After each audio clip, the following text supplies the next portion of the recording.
Wi-Fi. I'm going to hit connect.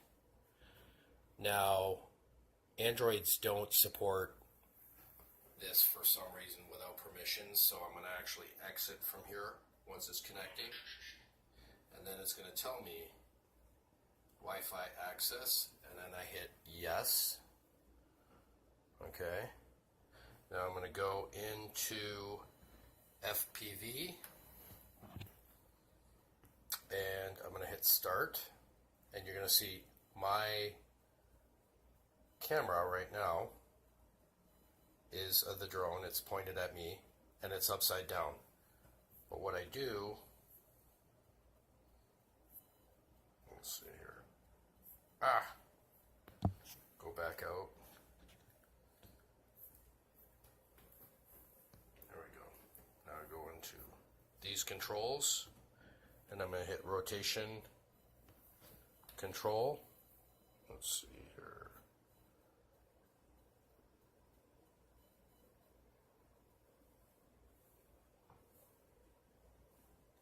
No, I actually got to go into the app, sorry. You don't have to do this every time, but I don't use rotation control in this. Start controlling rotation. This is rotation control. You need this app for this to work with your FPV mod if you do it this way. Once it's loaded, it's in your menu bar, and you can pick what you want. Then head out. Then go into any syma FPV works, and turn it right side up. Now this actual unit has FPV, and this is a 501c. Now there is some lag, but you can clearly see that it's the bird doing FPV, and you see someone filming with a cell phone. But that's the FPV, and you can tell by the green light right here on the bird that the FPV unit is working. And I'll talk about how I connected it and what changes I made. There's also these LED lights that are internally wired in. I'll give you a shot of those, but that's not really what this mod is about. It's more about having FPV without changing physical appearance on the outside of your drone, your 501c.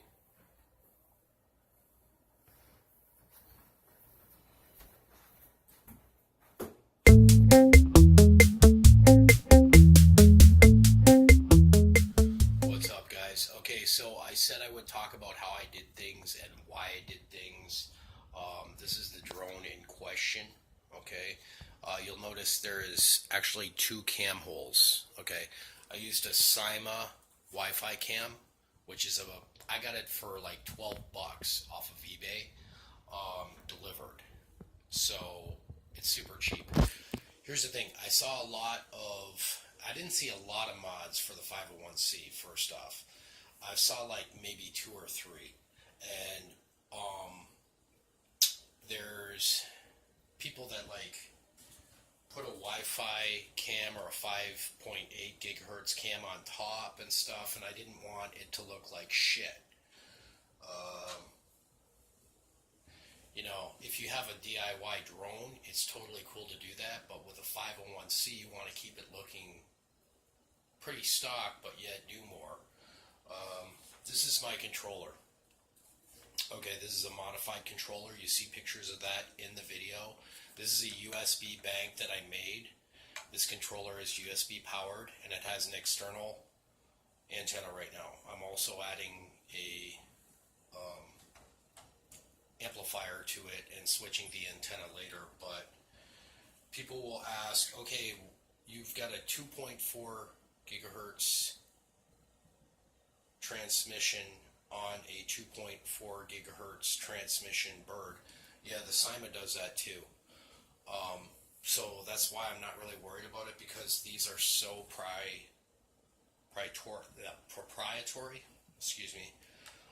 that I wasn't really worried about the 2.4 doing a whole lot of damage. So far I haven't seen anything where it affects anything, because I know that's going to be the big question is, oh, you're running 2.4 video on 2.4 transmission. Yeah, there's still separate channels.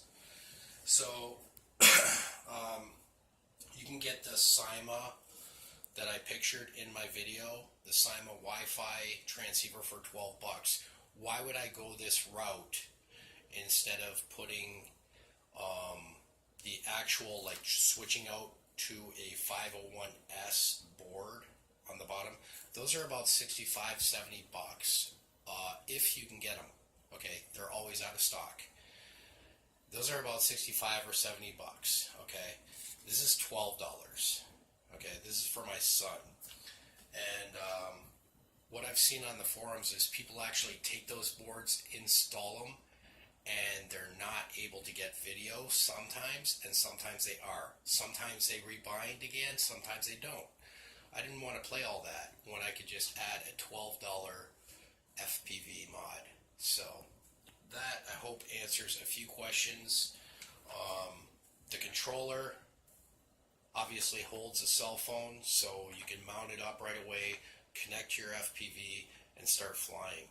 Now, the one thing that's different about this is that if you have a friend with you, he can actually log into the Wi-Fi and view your flight as well as you, so you can both view from different phones, or maybe 3 people from different phones on your flight. You can't do that with a 501S. Okay. Also, with this, you can record now to your cell phone, okay, or you can record to the SIM card depending on which camera you use.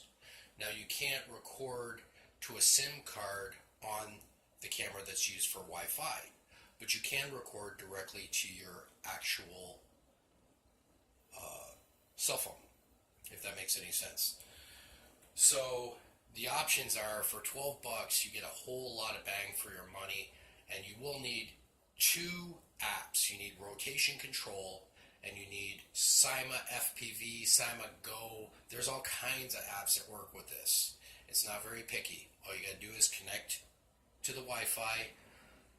With your Androids, if you have an older Android, it actually works better than the newer Androids, because you don't have to answer permissions every time you connect. It'll remember.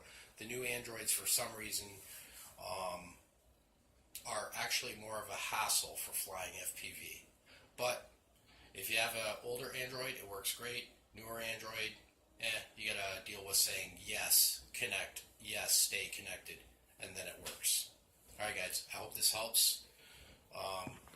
Just be doing my thing.